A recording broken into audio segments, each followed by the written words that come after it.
छात्रम, आज हम आप लोगों को ल स और म स निकालने की दो विधि बताने वाले हैं। पहली विधि है गुणनखंड की विधि और दूसरी विधि है भाग की विधि। दोनों विधि बहुत ही इंपॉर्टेंट है, खास करके 9th-10th के बच्चों के लिए। और अगला वीडियो जो हम लेकर आने वाले हैं वो भिन्नों का जोड़ और घटाव लेकर आने वाले हैं, उसमें भी ल स की ज़रूरत पड़ेगी। इसलिए आज आप लोग देखिए कि गुणनखंड की विधि से ल स कैसे निकालते हैं। जैसे हमने दो एग्जाम्पल लिया है, एक 2 अंक का और एक 3 अंक का। 45 और 150 का ल स और म स दोनों हमें एग्जाम्पल बताते हैं कि गुणनखंड की विधि से कैसे करते हैं। गुणनखंड की विधि यानी जब इस संख्या का गुणनखंड करते हैं तो इसको अभाज्य गुणनखंड करते हैं। अभाज्य मतलब ऐसी संख्याओं से इसको हम डिवाइड करते हैं जो अपने अलावा किसी और से न करें। जैसे 2 हो गया, 3 हो गया, 5 हो गया, 7 हो गया, 9 हो गया। तो 45 का हम गुणनखंड करते हैं। जैसे 45 का गुणनखंड करेंगे, यहाँ पे 45 को तोड़ना हो, लास्ट में 5 है तो 5 से कटेगा, 5 9 45, फिर 9 3 से कटता है, 3 त्रिक का 9, फिर 3 3 से कटेगा। एक जैसे ही आ गया उसके आगे नहीं बढ़ेंगे, यानी 45 का जो अभाज्य गुणनखंड हुआ 5 3 3, तो 45 के आगे हम लिख देंगे 5 गुणे 3 गुणे 3, ये 45 का गुणनखंड हो गया। इसी तरह से 150 का गुणनखंड करना है, 150 को तोड़ना है, लास्ट में 0 है तो 5 से काट दो, 5 3 15 0, फिर लास्ट में 0 है तो 5 से काट सकते हो, 5 6 30। अभी 6 किससे कटेगा, 2 से, 2 3 6, फिर 3 3 से कटेगा, 1 आ गया, उसके आगे हम नहीं बढ़ेंगे। ठीक है, तो 150 का गुणनखंड, जैसे हमने 5 से शुरुआत किया, आप 2 से भी शुरुआत कर सकते हो, आंसर में कोई फर्क नहीं पड़ेगा। तो 150 का जो अभाज्य गुणनखंड है वो है 5 5 2 3। तो 150 के आगे हम लिख देंगे 5 गुणे 5 गुणे 2 गुणे 3। ये दोनों संख्याओं का गुणनखंड हो गया। अब हम चलते हैं आंसर पे, जो हमको निकालना है, एलसीएम निकालना है। एलसीएम का जो मेथड है वो ये है कि नीचे वाले संख्या का जो गुणनखंड है उसको पूरा लिख देने का, 5 5 2 3। ये छोटा हो या बड़ा हो, पूरा एज इट इज लिख देना है। इसके बाद ऊपर वाले में जाके देखते हैं, एक्स्ट्रा जो है वो बढ़ा देंगे। जैसे ऊपर में एक बार 5 है, हमारे पास 2 बार 5 है तो 5 को नहीं लेंगे। ऊपर वाले में 2 बार 3 है और हमारे पास एक ही बार 3 है, यानी एक 3 कम है तो एक 3 को बढ़ा देंगे। यही हमारा आंसर हो गया। यानी यहाँ से गुणा करेंगे, यहाँ तक 150 आएगा, 150 में 3 का गुणा करेंगे तो 450 आएगा। ये हमारा आंसर हुआ किसका, एलसीएम का। इसी का आपको एचसीएफ निकालना है, यानी म स। एचसीएफ यानी म स, एलसीएम यानी ल स। एचसीएफ निकालने का भी यही तरीका, गुणनखंड इसी तरह से करेंगे। एचसीएफ का मतलब है कि दोनों में जो कॉमन फैक्टर मिले। देखिए ये 5 दोनों में है तो 5 आंसर हो जाएगा। इसके अलावा दोनों में क्या है, 3 दोनों में है 3, तो 3 भी आ जाएगा। तो और बाकी नहीं है कुछ, 5 3 15, ये आंसर हो गया 15 इसका म स। यानी 45 और 150 का ल स 450 होगा और म स क्या होगा, 15 होगा। एचसीएफ यानी म स, ठीक है, और एलसीएम यानी ल स।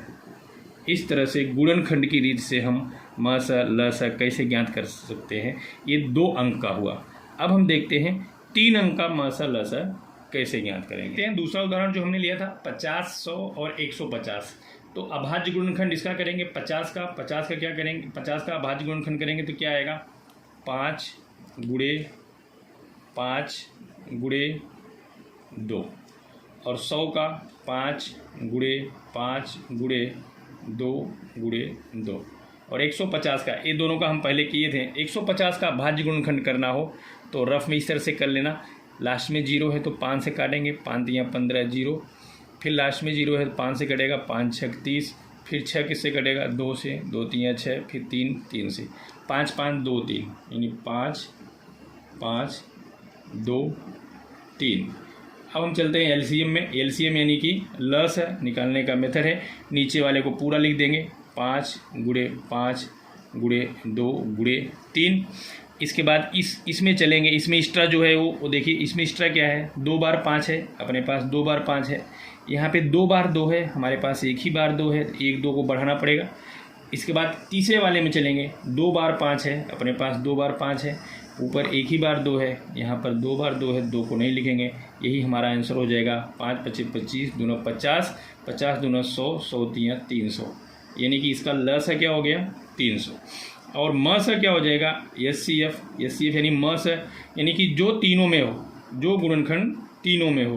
देखिए 5 तीनों में है तो 5 हो जाएगा, गुणे ये 5 भी तीनों में है और ये 2 भी तीनों में है, इसके अलावा कुछ कॉमन नहीं है। 5 25 25 दूना 50, ये 50 जो है इसका क्या हो जाएगा HCF। इस तरह से गुणनखंड की विधि से कितनी भी संख्याओं का आप ल सा म सा निकाल सकते हैं। अब हम आगे देखेंगे कि भाग की रीति से कैसे हम संख्याओं का म सा और ल सा निकालते हैं। 45 और 150 इसका ल सा निकालना है भाग की रीति से। तो भाग की रीति इस तरह से करते हैं, यानी कि संख्याएं किससे कट रही हैं, जरूरी नहीं है कि दोनों संख्या कटे, कोई एक भी कटेगा तो भी चलेगा। इसके लास्ट में 5 है तो यहाँ पे हम 5 से इसको काटेंगे। अभाज्य संख्या होना चाहिए, ऐसा नहीं कि 9 से काट दो, 9 5 45, 9 भाज्य संख्या है। अभाज्य संख्या से काटते हैं। 5 9 45 और 5 3 15 30 आया। अब देखिए ये संख्या किससे कटेगी, 3 से, 3 त्रिक्का 9 और 3 दहा में 30, फिर ये 3 से कटेगा। अब देखिए ये 3 से ये कट रहा है, ये नहीं कटेगा तो इसको ऐसे ही उतार लेंगे, 3 एक कम 3, और ये 10 नहीं कटेगा 3 से। 10 किससे कटेगा, 2 से, तो 2 पंजे 10, फिर 5 किससे कटेगा, 5 से। जब नीचे 1 1 आ जाए तो उसके आगे हम बंद कर देंगे, उसके आगे हमको नहीं बढ़ना है। ये जो आया यही आंसर हो गया ल सा यानी LCM इक्वल टू 5 गुणे 3 गुणे 3 गुणे 2 गुणे 5। ये जो संख्या आती है वही आंसर होता है। 5 3 15, 15 दूनी 30, 30 3 90, 90 और पंजे 450। ये आपका हो गया आंसर 450। एक तीसरी संख्या हमने दूसरा एग्जाम्पल लिया था 50, 100 और 150। इसकी भाग की रीति से ल सा कैसे निकालते हैं, यही विधि ज़्यादा इजी होती है, इसी को बच्चे ज़्यादा यूज करते हैं गुणनखंड से भी ज़्यादा। देखिए किससे कटेगा, 5 से, 5 दहा में 50, ये 5 दूनी 10, 5 3 15, फिर 5 से काटेंगे, 5 दूनी 10, 5 चौका 20, 5 6 30, फिर किससे कटेगा, ये 2 से, 2 एक कम 2, 2 दूनी 4, 2 3 6, फिर ये 2 2 से कटेगा, 3 नहीं कटेगा 2 से, 3 को जैसे है वैसे उतार देंगे। फिर ये 3 का नंबर है, 3 3 से कटेगा, 1 1 1।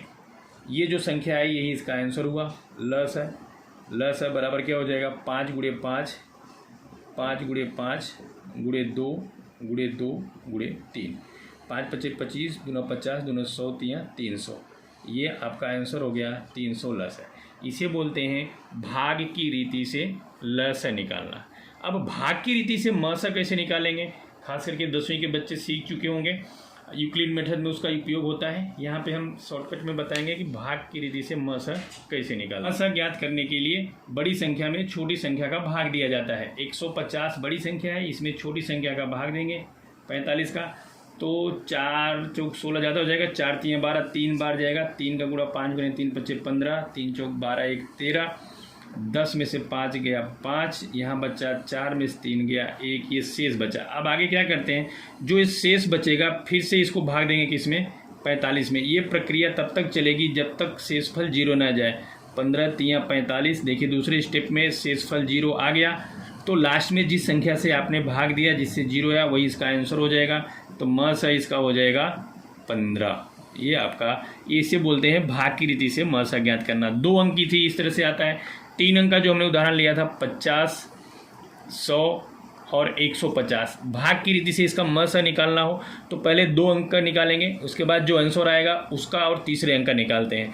पहले 50 और 100 का निकालेंगे, तो बड़ी संख्या है 100, 100 में 50 का भाग देंगे, 50 दूना 100, एक ही बार में कट गया, शेषफल 0 आ गया। तो जिससे कटा 50 से कटा, तो 50 और 100 का म सा क्या हो गया 50। अब किसका निकालेंगे, 50 और 150 का, 50 और 150 का म सा निकालेंगे। तो 150 में 50 का भाग देंगे, 150 भागे 50 किया, 50 दिया 150, 0 आ गया, शेषफल 0 आ गया, जिससे आया वही इसका आंसर हो गया, यानी कि म सा हो गया कितना 50। इस तरह से भाग की रीति से म सा निकालते हैं इस तरह से, और गुणनखंड की रीति से म सा हमने पहले बता दिया। आई होप आपको ये वीडियो समझ में आया होगा। अगर वीडियो समझ में आया तो लाइक कर दीजिए, अभी चैनल पर नए हैं तो सब्सक्राइब कर दीजिए, जिससे आपको इस तरह के वीडियो मिलते रहें। मिलते हैं अगले वीडियो में भिन्नों के जोड़ और घटाव के साथ। तब तक वंदे मातरम, जय हिंद, नमस्कार।